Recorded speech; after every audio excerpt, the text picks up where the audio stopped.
WJR, but right now let's check in with Dave Dulio, Director of the Center of Civic Engagement and Political Science Professor at Oakland University. Good morning, Dave. Good morning, Kevin. This is a preemptive strike, I guess. I'm a little surprised that the Democrats would be so afraid of Donald Trump that this early on they would be trying to make some moves to make sure he doesn't head back to Washington, D.C. What is your take on this move? Well, I think you're right. It's certainly a preemptive strike, and it is very early.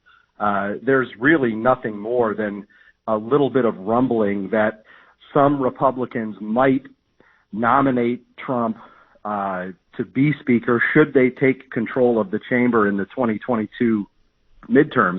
So we are a long way away from this happening, with a number of dominoes that would have to fall that haven't even been put up yet. So it's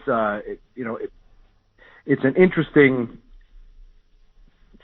piece of the back and forth, I guess, and another indication about how central Donald Trump still is in American politics.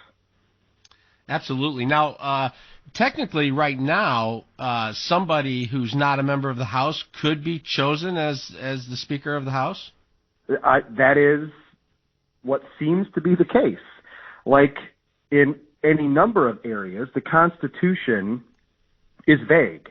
It says simply that the House of Representatives shall choose its Speaker and other officers. It says nothing about qualifications, says nothing about whether you have to be a member of that body or not.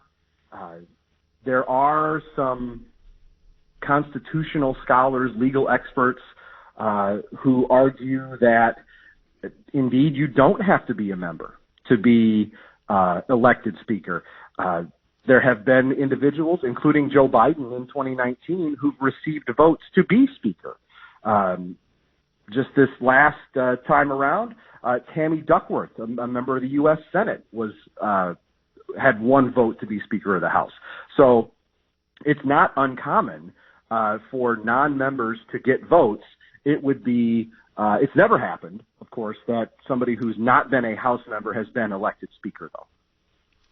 It's kind of interesting because, from what I've seen, Donald Trump has denied any interest in having that job. I think if he has a job in D.C., he'd like to run for president again. And he's shown support for Kevin McCarthy to become the majority leader instead of the minority leader should Republicans win back the House. And but yet it just keeps coming, and I don't know if it's all coming from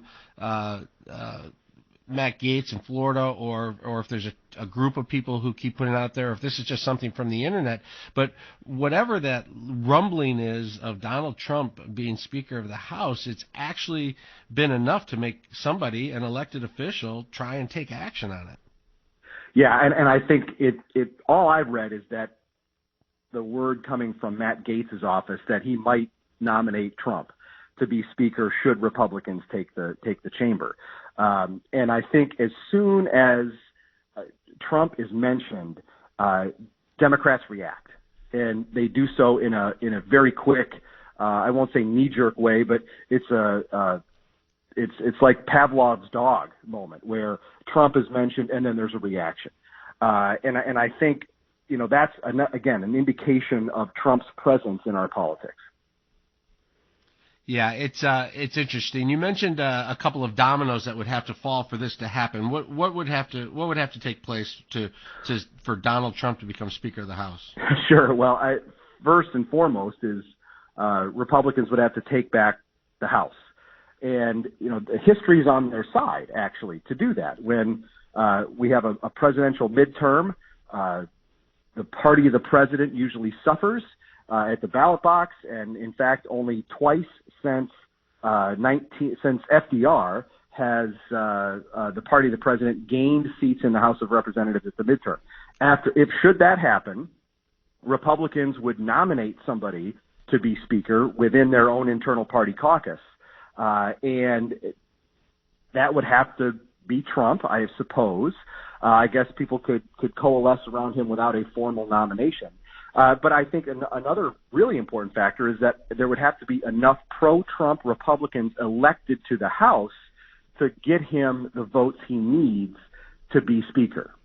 So, and I think we won't know that for many, many months until the election is over, when we see, or maybe even the primaries are over, when we see the impact of Trump and his presence in Republican congressional primaries next summer.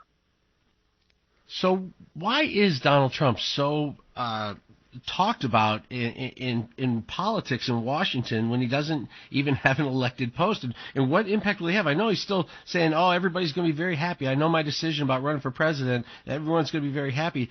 Does that help Republicans to have him dangling that he's going to run again? Or does it help them win the House back in 2022? What do you think the presence of Donald Trump means for the party? Well, that depends. And, in terms of does it help Republicans if he's talking about running for president, that depends on what Republicans they're talking to. If we're talking about his impact in these congressional primaries, it depends what district we're talking about. So in some districts, rural, very conservative, heavily Republican, it very well might help a candidate to have Trump's backing or to align themselves with Trump very closely. In a district that's more suburban, probably not. And real quick, James Craig announced on Tucker Carlson last night that he is going to run for governor against Gretchen Whitmer in 2022. What is your first take on him? Is he a strong candidate, or is the current incumbent governor just too strong? Well, I think that James Craig running for governor shakes up Michigan politics, and I think that it will make for a tumultuous, continuing tumultuous year and a half ahead in politics. I think that he could be a formidable challenger. But let's face it, the governor is an outstanding politician. She's a great candidate. She has raised a ton of money. James Craig's going to have to get the money machine revved up here to raise some money to compete with her. Yeah, she announced that she's got $10 million already in the bank, and we now know James Craig is running, but we don't know who else may be running. And before the big donors drop those checks, they're going to probably want to see exactly who all the possible candidates are. So it may be a little while. We may have to wait. David Giulio, we appreciate your time today, as always. It's my pleasure. Thanks for having me. All right, have a great day. You're listening to WJR, where Detroit comes to talk.